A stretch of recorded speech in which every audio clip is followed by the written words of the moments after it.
Kini kita beralih ke informasi lain pemirsa, hujan deras disertai angin kencang kembali menerjang Surabaya.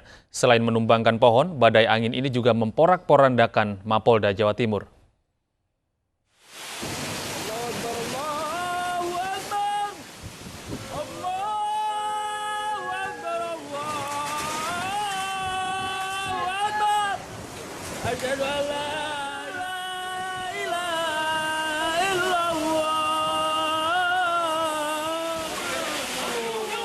Inilah detik-detik saat hujan deras dan angin kencang menerpa markas kepolisian daerah Jawa Timur, Mapolda Jatim, Selasa sore.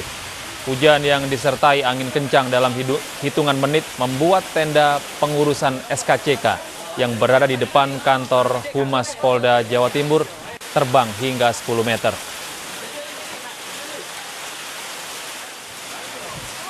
Tak hanya itu, sepeda motor yang terparkir juga ikut tumbang diterjang angin. Bahkan logo bertuliskan Mapolda Jawa Timur pun roboh akibat hantaman angin kencang.